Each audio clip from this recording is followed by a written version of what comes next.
Yes, they did, except for Festus. Congratulations. Thank you. All right. How do you view this season on the whole? Is it a disappointment because of the way it started, or successful because of what you did in the second half? It's a good question. I've tried to evaluate this season. It was our inconsistency for the first 50 games was frustrating for everybody. We'd have some really good wins, couldn't build any momentum. It was obviously we didn't meet the expectations that were set, and that made it a very difficult season. So in that light, I look through that prism, and then I look at the way we finished and how we played the last 20-some games, last month and a half. Making it to the playoffs was no small feat, and I think our series. I won't let the Golden State series taint the fact that we did get into the playoffs. But in the end, it was a very memorable season. It was a frustrating season. On the whole, it was probably because of the way we finished, it was a successful season.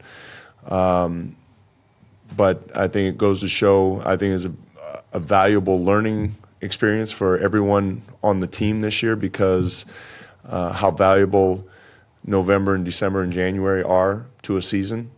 When you think that the game that we stole in Denver basically made the difference of us making the playoffs or not.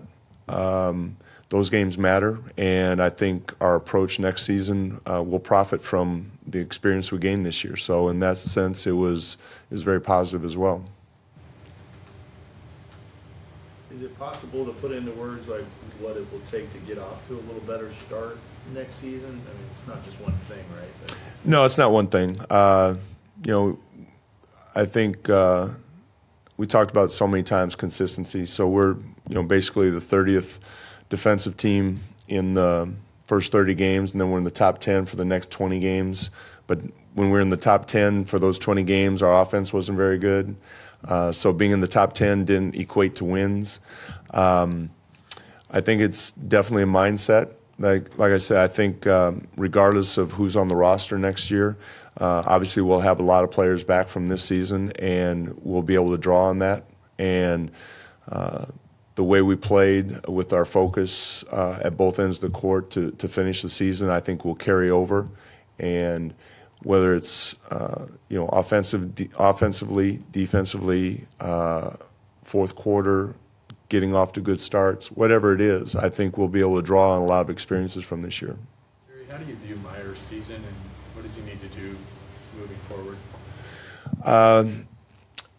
It was an up and down season like our team. I think the biggest thing for Meyers is he needs to probably get a feel of reacting to the game. I think he needs to play a lot this summer and work on his reaction time at both ends of the court. He had some good games for us, but certainly I don't know if last season's injury had any effect on this season or not, but he was up and down. I mean, I think he shot about 34% from three, and everybody was disappointed with his shooting.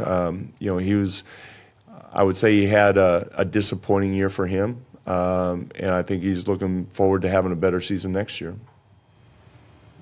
How much are you looking forward to just having a full training camp with Nurkic? What's remarkable about Yusuf coming in and having an impact like he did is not the ordinary. And my hope for him over the summer is that he gets healthy, gets in shape, and that we have a productive training camp, because he was learning on the fly, and to have the impact that he did in that situation was remarkable. But having a full training camp, he'll be more familiar with his teammates, just the environment.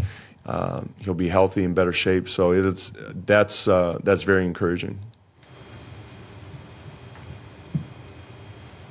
Terry, given the physical condition he was in when he arrived in Portland, and maybe some of the previous stuff that we've heard about, do you have concerns about him over the summer staying in shape and all that? Is there anything you knew about that? It's a concern in that I want to make sure, I hope that once he's able to work out with his injury, and to me is his priority over the summer. Now, when I say it's a concern, am I worried about it? I'm not worried about it because I think he's a pretty conscientious young man, and he tasted some success. I think he's going to do whatever it takes to go into September and October being in shape and having that be positive. So it's a concern in that I want it to happen, but I don't think I'm necessarily worried about it happening. Why do you think Mo Harkless struggled against the Warriors? That's a good question. I think everybody struggled against the Warriors, to be honest. I mean, we struggled as a team. But the Warriors are very good defensively. I think, Mo's strengths are his athleticism, and we played a team that was pretty athletic. And, he's matched with Draymond Green or Kevin Durant. So he was matched up against some pretty good athletes and very good players. So some of the finishes around the basket weren't there for him. I thought in game one he played well. I don't know if they necessarily made any adjustments on him or not, but I'm not trying to make excuses for him. I mean, it was a tough series for everybody. Is this your most difficult season as a coach here? No question. Yeah, no question. This was a difficult season. When you look at the first 4 seasons, you can go through each one, and we overachieved first year, second year, third year we were on pace to probably overachieve until Wes got hurt. Then the fourth year, obviously we overachieved. So this was the first year that we didn't exceed expectations, and by virtue of that, it makes it a little bit disappointing and a little frustrating. Does that change how you approach the offseason and the next season, or? No, I think you always draw on experience. How we go into training camp, I'll be talking with coaches, my coaches, other coaches about, what kind of mentality to take into next season. I think the good thing is that we've kind of established a good culture here, and it's worked well, and I think that's been able to build on itself. So when you start training camp, you like to have a freshness, but you also kind of like say, this is what we do. So there's a little bit of a balance. What players on the roster will be going to Summer League?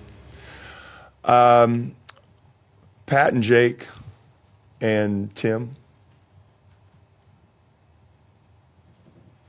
From a league-wide perspective, no coaches got fired this year. How about that? Yeah, what do you feel? Season's not completely over. When is the season officially over? I guess it's kind of regular season. Okay. Yeah. When was the last time, I don't even know. I know somebody wrote that. Dwight, you've been around. When was the last time somebody? Was it 70s? Yeah. Oh, that's remarkable. It's good. Good for coaches. At this point, Terry, do you anticipate any changes in your staff? You've had guys interviewed for head coaching jobs in the past. What's the outlook there?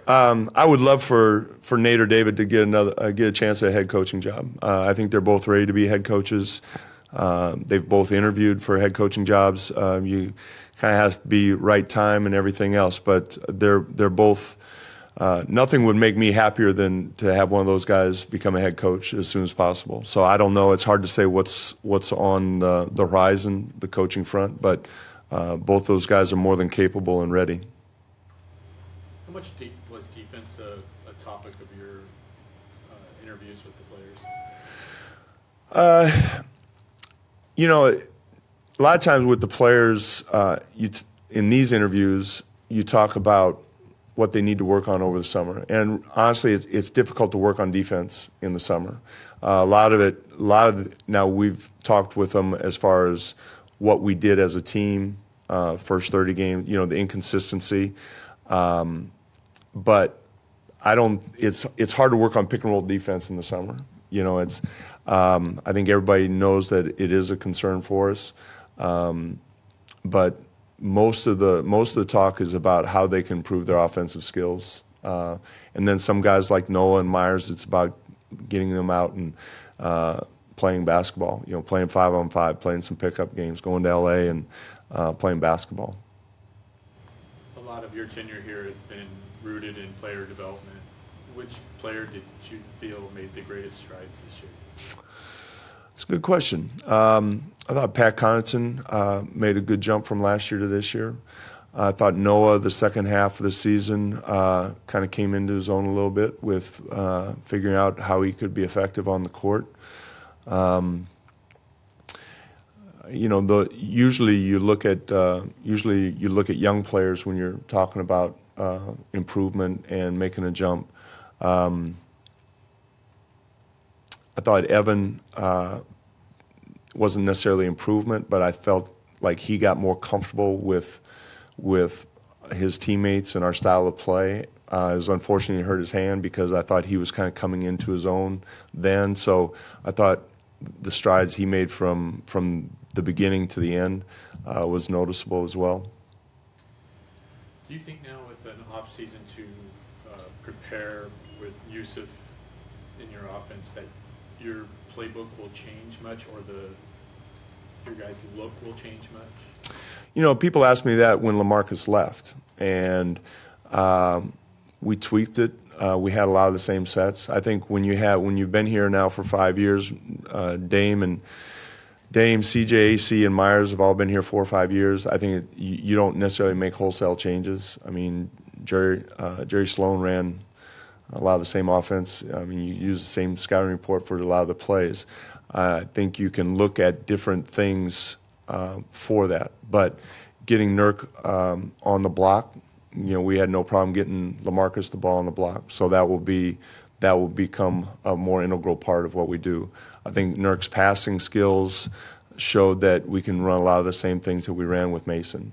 So one of the things that I learned in training camp was, to keep things fresh, we put in a new set for the guys who had been here last year.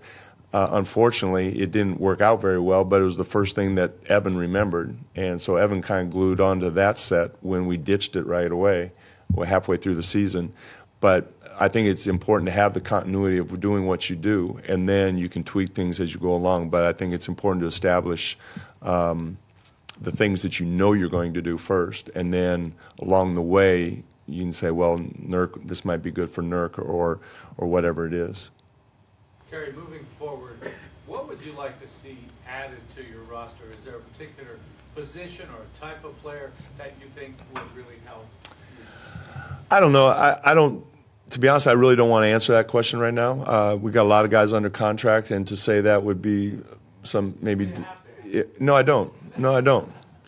I'll be like Trump. I don't have to answer that. Terry Stotts compares himself to Trump. Yeah. Nurk is a three-point shooter. Your stance? I think eventually he will be. I think eventually he will shoot some threes. I mean, you look at what Marc Gasol's done. You look at Pau Gasol. I think at some point in his career he will extend his range. I don't know when that's going to be. Probably not next year. Probably not. I think he's at 22. I think it's important that he establish who he is as a player, just like Gasol and both Gasols did. I think they both established themselves. Anthony Davis, same way. It's establish who you are in this league and then build on it. And I don't think he's at that point yet. I think there's no question he's a better shooter than anybody expected. He's got great touch. He's got a good release, and he'll get there at some point. But I'm not going to be, as I said, I'm not going to be the coach. All those people in Portland saying, okay, frickin' Stotts. We finally got a center, and he's got him shooting threes. So you're going to let one of your assistants take the ball? Yeah, I could play my assistant, sure. Okay. Enjoy the year, everybody.